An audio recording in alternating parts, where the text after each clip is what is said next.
l'accélération de Raka. Personne ne va le revoir. Liberty Raka. Et le nouvel essai. Le nouvel essai pour la SM Clermont-Auvergne.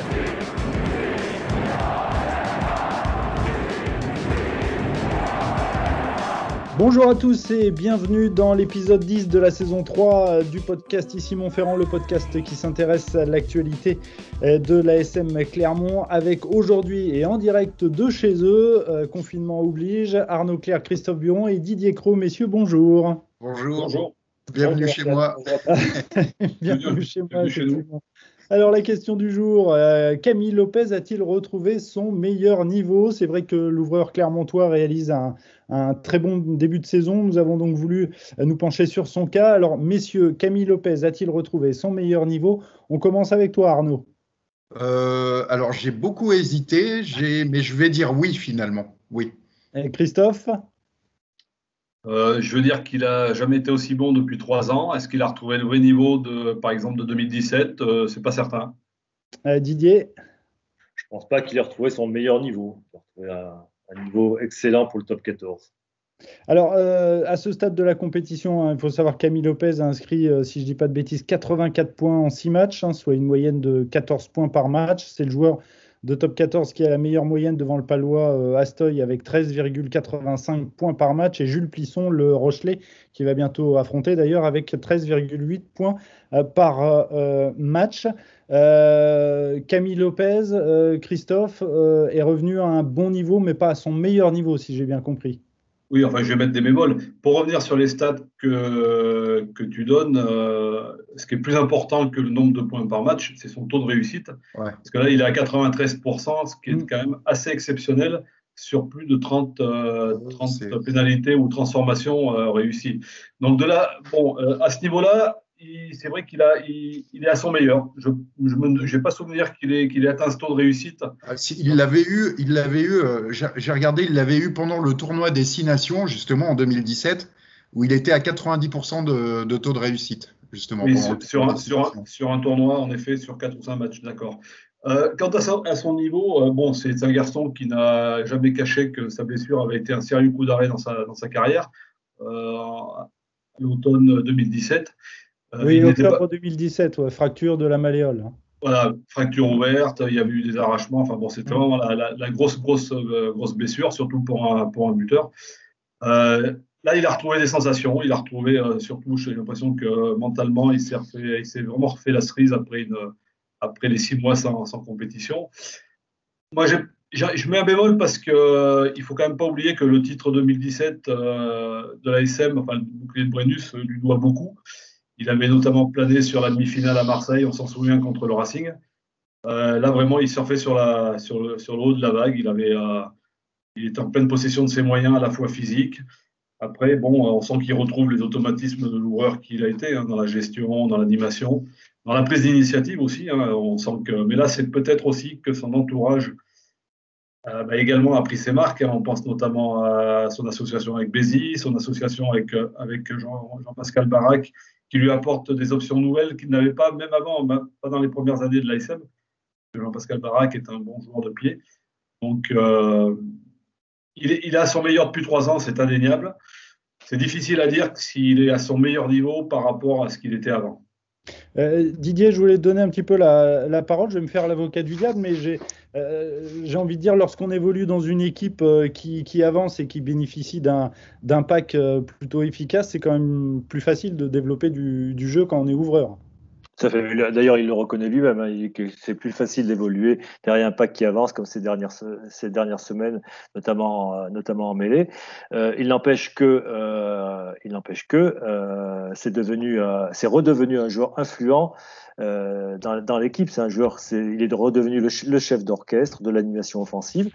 C'est redevenu aussi, enfin, il a peut-être pas perdu, mais aussi un redoutable défenseur. On l'a vu encore à Brive, où il a envoyé du plaquage, il s'est donné, il s'est lancé à fond. Enfin, c'était vraiment d'une générosité extrême.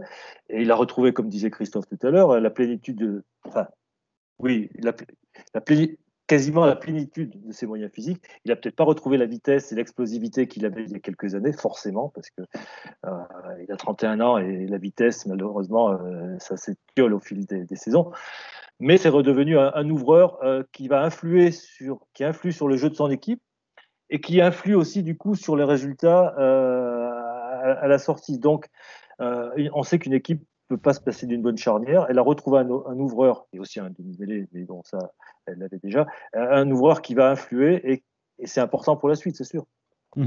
Arnaud, moi je voulais aussi ajouter quelque chose, c'est qu'à part Toulouse, l'ASM n'a pas encore affronté les cadors du top 14.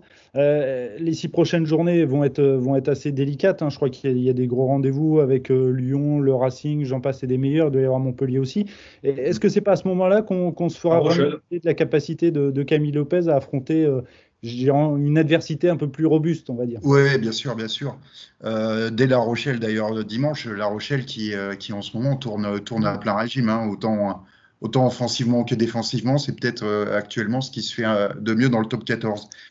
Donc oui, vous parliez d'un pack qui avançait. Justement, là, on va voir le pack clermontois à l'œuvre contre ces grosses équipes. Et on va voir si Camille Lopez, justement, peut influer derrière un pack qui va forcément être moins dominant face à ces grosses équipes. Et c'est là où on va voir si Camille Lopez est revenu à son niveau de 2007, là où il pouvait influer sur les matchs par sa gestion, son animation, sa gestion, et puis aussi ses tentatives. Je me rappelle justement en 2017 de ces 2 drops aussi en demi-finale de Champions Cup contre le Leinster à Lyon. Camille Lopez en pleine possession de son niveau est capable de coups d'éclat comme ça et de faire scorer son équipe. Et c'est justement dans ces prises d'initiative qu'on va voir s'il est revenu à son meilleur niveau. Je rajouterais aussi peut-être que effectivement le match de La Rochelle risque peut être un petit peu révélateur de son retour ou pas à son meilleur niveau par rapport à son jeu au pied, qui était dont on disait qu'il était moins bon ces dernières années. Est-ce qu'il va retrouver une longueur de pied, de jeu au pied qui est importante dans ces matchs-là? On va voir ça. Les premiers éléments semblent que oui. Je trouve qu'il l'a retrouvé, moi, un peu ces derniers temps. C'est vrai. Pardon, excuse-moi. Je trouvais qu'il l'avait. Je trouve qu'il l'a retrouvé, cette longueur au pied. Il y a notamment là à Brive samedi, il trouve une touche dans les 5 mètres alors qu'il était dans une position assez éloignée.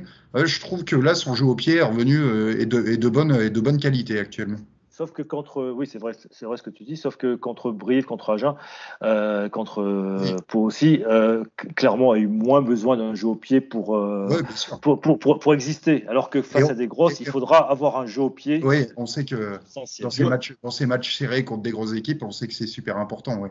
Je voudrais souligner que Camille Lopez est un joueur qui fonctionne énormément au capital confiance. C'est un garçon qui a eu des périodes de doute, qui l'a dit, qu'il l'a reconnu. Et cette confiance, elle se retrouve dans son jeu. C'est Marc Lièvremont ce matin qui en parlait dans notre journal. Il disait qu'il caractérisait un petit peu, sans citer trop les périodes, mais on peut le situer à la saison dernière et voir un petit peu fin de saison d'avant. Il faisait du large-large pour du large-large, parce que il parlait d'un jeu un peu trop stéréotypé, quoi. Voilà. Et un Camille Lopez en confiance, c'est un ouvreur qui amène de la certitude parce qu'il va prendre des initiatives. Ouais. C'est vrai qu'il y a eu une longue période où il ne prenait plus ce genre d'initiative. Il se contentait, comme on dit un peu vulgairement, de passer des plats, passer des ballons ou de taper dedans.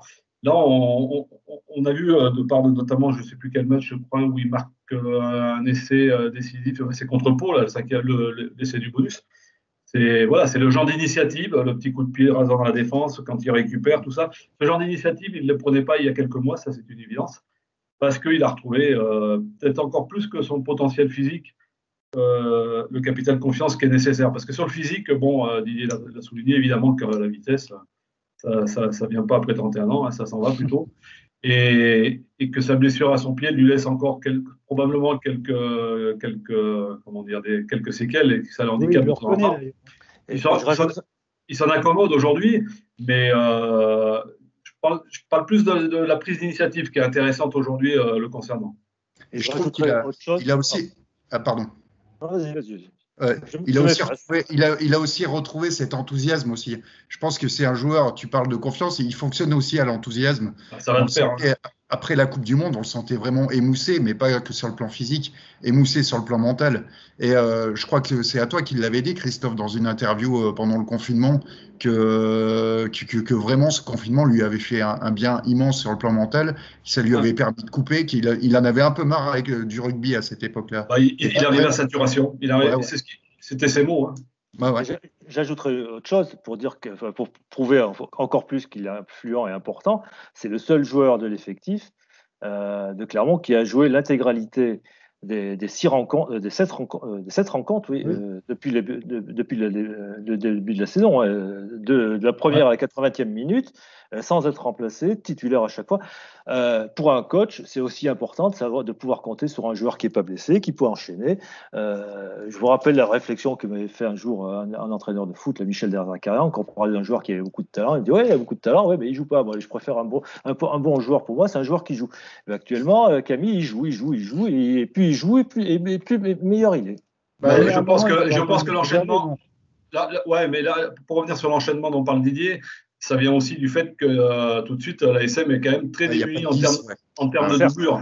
Mais le numéro 2 attitré est blessé, McIntyre, on n'est pas sûr de le revoir, et le numéro 3 n'est pas encore identifié. Donc il va jouer encore un peu. Il va encore jouer un peu. Alors Martial, tu parles d'enchaînement, mais bon, quand on leur parle pas de saturation, mais de trop jouer, le staff, même les joueurs disent que non, ils n'ont pas joué pendant 6 mois, et qu'il y a eu quand même deux week-ends et 2 semaines très light, parce qu'il n'y avait pas de match depuis le début de saison. Donc, pour l'instant, il n'y a pas de surcharge, quoi. C'est vrai que les circonstances ont été en sa faveur, effectivement. Le fait qu'il n'y ait pas de numéro 2, le fait pour lui, c'est tout bénef, quoi, du coup, de pouvoir enchaîner ses matchs et de pouvoir enchaîner de la confiance, emmagasiner de la confiance, tout ça, c'est important, hein, c'est sûr. On pourrait d'ailleurs faire un parallèle avec Sébastien Béziers à la mêlée. C'est Marc Lévremont qui le dit ce matin aussi dans le journal. C'est de dire qu'il s'est installé et il a pris confiance. De par les circonstances, qu'il n'y a pas la concurrence tout de suite de Morgan Parra, vu que ça fait plus d'1 mois que Parra est absent pour cause de Covid. Donc ça lui a permis d'enchaîner, de trouver les repères, les automatismes et de monter en puissance. Et ces repères permettent aussi, le fait de ne pas changer de charnière, permettent aussi à Lopez justement de s'habituer avec son numéro 9 et donc de gagner en confiance aussi par rapport à ça. Messieurs, il a trouvé, pour finir, je dirais qu'il a trouvé aussi en centre avec Jean-Pascal Barak, un joueur avec un profil qu'il n'y avait pas trop à Clermont ces dernières saisons, et qui le soulage notamment au pied. On le voit sur les pénalités où il faut taper de droite à gauche, et on fait appel au droitier qui est Barak. Sur la longueur au pied, Barak a une très bonne longueur au pied. Allez, on va refermer là ce débat concernant Camille Lopez. On va maintenant attaquer l'heure des tops et des flops avant de terminer ce podcast avec le quiz, bien évidemment. Ton top, Arnaud, s'il te plaît. Alors, mon top, c'est Grégory Aldrit, le Rochelais, le 3e ligne centre du 15 de France. Il est en train de prendre une envergure internationale indéniable. Quand il est arrivé, on ne savait pas trop ce que ce joueur valait, notamment sur le plan physique, c'était un peu compliqué. Il était capable de faire de superbes actions, mais pas de tenir 80 minutes. Et là, il est présent de la première à la 80e minute. Cette année, il fait un tournoi destination absolument remarquable. Là, contre l'Irlande, je regardais un peu. Il a fait 23 plaquages. Il y en a qui disent 27, d'autres qui disent 23. Mais en tout cas, il fait plus de 20 plaquages. Et c'est un chiffre absolument ahurissant. Et dans le jeu aussi, il est également très présent. Il est toujours dans l'avancée. C'est devenu vraiment un cadre incontestable de ce 15 de France. Je rappellerai quand même pour appuyer ton propos que c'était, je crois, l'homme du match des 2 premiers matchs du tournoi contre l'Angleterre et le Pays de Galles. Donc c'est pas non plus une nouveauté ni une surprise au mois de novembre. Donc il confirme. Christophe, ton top, s'il te plaît. Mon top, c'est la gestion d'effectifs effectuée par le staff clermontois et notamment Bernard Gouta du pack de l'ASM depuis quelques matchs sur ce mois d'octobre. Il y avait une tradition, alors à l'ASM comme ailleurs, qu'on ne changeait pas une équipe qui gagnait. On reconduisait souvent les mêmes joueurs qui avaient performé le week-end précédent. Et là, je trouve qu'il y a une gestion qui est cohérente, qui est plutôt intelligente, qui, bon, déjà, qui a le mérite d'entretenir la concurrence. Alors, ils peuvent se le permettre parce qu'ils ont beaucoup moins de cases devant que derrière, hein, tout de suite. Et bah, de changer un deuxième ligne sur deux, voire les deux, de changer entièrement les premières lignes d'un match à l'autre, même quand celle-ci a été performante le week-end d'avant. Je trouve ça intéressant, ça entretient et l'émulation, et ça apporte de la fraîcheur à chaque fois. Donc oui, c'est mon top de ce week-end. Enfin, J'ajouterais que la gestion, elle se fait aussi en cours de match. On avait eu des changements qui étaient programmés pour anticiper un éventuel retour sur le terrain de tel ou tel joueur. Il y a une gestion qui était à la limite scientifique des là, le coaching aujourd'hui est devenu c'est de la bataille navale. Hein, c'est incroyable. On peut en parler. À Brive, on avait le staff clermontois dans notre dos. C'était X remplace Y, Z remplace A, mets-moi celui-ci à la place de celui-là, mais celui-ci pourra revenir en cours de match. Ouais, voilà, c'est ça, ouais. Mais c'est les règles qui autorisent ça. Après, on pourrait faire un débat aussi sur ces innombrables changements qui c'est un peu compliqué quand même. Ouais, il y a ce petit jeu, c'est Brive qui a coulé. Ton top, Didier? Mon top, moi, c'est tout simplement la victoire de l'équipe de France contre l'Irlande à 35-27, une première depuis 2016 contre nos amis irlandais. On a surtout retrouvé, c'était la confirmation d'un peu du renouveau de ce 15 de France. Depuis le début du tournoi, on voit une équipe avec beaucoup de talent, d'enthousiasme, de fraîcheur, et je répète, surtout beaucoup de talent. Ça faisait longtemps peut-être qu'il n'y avait pas eu autant de talent et de joueurs de caractère dans cette équipe. La seule chose qu'on puisse dire, c'est pourvu que ça dure. Est-ce que Galtier, c'est le sélectionneur miracle? Je ne sais pas. Enfin, à voir à l'usage. En tout cas, pour l'instant, il bénéficie d'une génération exceptionnelle. Est-ce que ce sont les joueurs qui font un bon sélectionneur ou est-ce que c'est le sélectionneur qui fait les joueurs? J'aurais plutôt tendance à partir sur la première hypothèse. Oui, parce que Fabien Galtier, qui a été extrêmement frustré de passer devant la glace en 2011 et 2015, il doit se dire finalement j'ai bien fait d'attendre et de tomber sur cette génération dorée. Exactement. Ouais, parce que avant il n'y avait pas des Dupont, il n'y avait pas des Ntamak, notamment la charnière. On parlait de la charnière qui était importante pour une équipe. Là en ce moment on est plutôt outillé. Ouais. Et devant aussi. Oui. Arnaud, ton flop s'il te plaît. Alors mon flop, c'est je vais parler aussi de l'équipe de France. Je ne sais pas si vous vous rappelez, en février, l'équipe de France menait 24-0 contre l'Angleterre à la 55e minute. Et finalement, il y a eu 24-17 à la fin du match avec une mêlée et un dégagement de Dupont à la fin, dans les toutes dernières minutes, qui croyait que le match est terminé. Bon, ça donne une pénalité à l'Angleterre et ça fait 24-17 à la fin et point de bonus défensif pour l'Angleterre. Et ce point de bonus défensif, on disait à l'époque, c'était dommage de l'avoir laissé. Et finalement, il pèse beaucoup dans la balance parce que ce point de bonus défensif permet à l'Angleterre de gagner le tournoi destination. Alors, ça n'enlève rien à la performance de l'équipe de France, qui a fait un très bon tournoi. Mais ça aurait été pas mal quand même de construire cette nouvelle aventure bleue avec une victoire dans le tournoi. Voilà, ce point de bonus défensif, c'était dommage. C'est de la rétrospective, mais tu fais bien de le dire, mais je pense qu'à l'époque, on sortait d'un marasme total après la Coupe du Monde. Battre déjà l'Angleterre. Oui, tout à fait. Et puis du coup, c'est Fabien Galtier qui précisait, je crois, après le match, qu'à son époque, c'est-à-dire il y a plus de 20 ans, ou 25 ans maintenant, ils auraient gagné le tournoi parce que le règlement était différent et que c'était le goal average individuel qui comptait, c'est-à-dire que le fait d'avoir battu l'Angleterre, c'est eux qui auraient dû remporter le tournoi. Ton flop, Christophe, s'il te plaît. Mon flop, c'est ces huis clos qu'on a découvert ce week-end, enfin l'ASM surtout, parce que je crois qu'elle avait déjà eu un auparavant la journée précédente à Paris. Ces huis clos dont on s'aperçoit, on ne va pas parler du manque d'ambiance, de l'absence du public, de la frustration des supporters, mais qui est sur le plan sportif, à mon avis, va provoquer une cassure encore plus importante et plus rapide entre les entre guillemets petites équipes et celles qui jouent plutôt la deuxième partie de tableau et celles qui jouent la qualification dans le top 6. On va se rendre compte que des équipes comme Pau, on ne parle même pas d'Agen parce qu'Agen c'est déjà fait, voire Brive, c'est des équipes qui les autres saisons comptaient sur leur public, le fameux césium pour s'en sortir et réaliser des performances qui n'étaient peut-être pas sur le papier évidentes au départ face à des grosses cylindrées. là, j'ai peur que la cassure soit rapidement identifiable. Ton flop, Didier? Mon flop, c'est la défaite du Stade Toulousain au Stade Français. 48-14 je crois, un déplacement où Toulouse a envoyé son équipe B, ce qui est dommage pour beaucoup de choses, pour la qualité du spectacle proposé. Ils avaient une quinzaine d'absents je crois, dont 7 internationaux à la sortie, et ils ont pris l'eau de toutes parts, donc la victoire du Stade Français est forcément décrédibilisée, et pour la beauté du spectacle aussi, quoi. Donc du coup c'est toujours l'éternel problème de ces doublons entre le top 14 et le calendrier international dont souffre actuellement le Stade Toulousain, puisqu'ils ont l'équipe qui a le plus d'internationaux. Donc c'est dommage. Et c'est vrai que les doublons, c'est récurrent chaque année, que ce soit au printemps, enfin pas au printemps, à la fin de l'hiver avec le tournoi ou à l'automne. Mais là, ça va être multiplié par 2 avec l'augmentation de la fenêtre internationale et des 6 matchs qui vont avoir lieu jusqu'au début décembre. Et c'est vrai que hier, même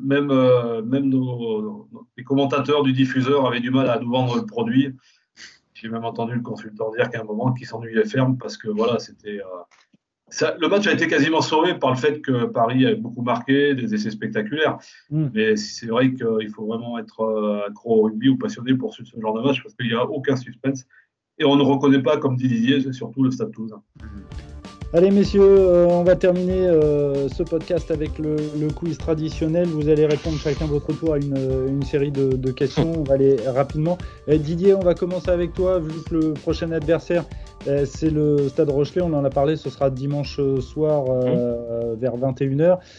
Quel est le nom du stade Rochelais? Là, il n'y a pas de...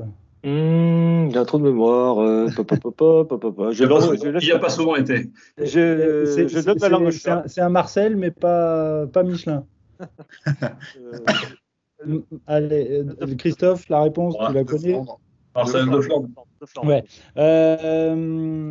Arnaud, comment s'appelait la tribune populaire nord du stade Marcel de Flandre qui a été construite en 1972? Est-ce que c'est la tribune des Bagnards, des Dockers ou de la Criée? Les Bagnards. C'est la tribune des Dockers. Christophe, quel était l'ancien nom du stade? Fallait me la poser lundi. Lundi prochain, fallait me la poser cette question. Je te propose des noms ou pas? L'ancien nom du stade Rochelais. Ah bah attends, j'avais pas compris la question. Vas-y, répète la question, s'il te plaît. Quel était l'ancien nom du stade Rochelais? Parce que le stade Rochelais s'appelle comme ça depuis 1996. Alors donne-moi les noms. La Rochelle Rugby 15, l'Atlantique Stade Rochelais ou SCO La Rochelle? Redis-moi les 3. La Rochelle Rugby 15, Atlantique Stade Rochelais ou SCO La Rochelle? J'ai pas la réponse, donc au hasard, je dirais La Rochelle Rugby 15. Non, c'était avec l'Atlantique. L'Atlantique Stade Rochelais, la SR. Avant 96, ils n'étaient pas dans l'élite, alors j'ai pas côtoyé. Je suis désolé. Je suis dans l'élite depuis plus longtemps que le Stade Rochelais. Didier, comment appelle-t-on les supporters rochelais habillés en jaune et noir? Les Dalton, les Abeilles ou les Bagnards? Les Bagnards. Eh oui, c'est les Bagnards, ils font toujours un peu de l'animation. Arnaud, quel entraîneur du Stade Toulousain a fait ses premiers pas au Stade Rochelais? Guy Novès, Yannick Bru ou Jean-Baptiste Elissalde? Elissalde. Allez, la dernière question pour Christophe. En 1977, les joueurs du Stade Rochelais ont procédé à un vote. Pour quelle raison? Pour empêcher la venue de Graham Moury, pour demander des congés payés supplémentaires ou pour boycotter une décision de la Ligue? Alors, c'est pas la dernière question, ça c'est la troisième, parce que la Ligue n'existait pas et puis qu'à l'époque, voilà. Donc il reste, je crois que c'est l'histoire de Graham Moury. Tout à fait. Donc il était, si j'ai bien compris, le capitaine des All Blacks à l'époque. 77, peut-être pas capitaine à cette époque, mais il était déjà All Black. En tout cas, il a été capitaine et les joueurs ont voté pour qu'il ne vienne pas dans l'équipe. Bonne pioche. Voilà. Ça, c'est comme Metz qui avait refusé Michel Platini et qui était de Nancy. Qui ça? Je ne sais pas qui c'est. Bon, messieurs, en tout cas, merci beaucoup d'avoir participé à ce premier podcast du deuxième confinement. On se retrouvera bien évidemment la semaine prochaine. Et d'ici là, portez-vous bien. Ciao. Allez, salut. Au revoir à tous. Bientôt. Au revoir, Michel.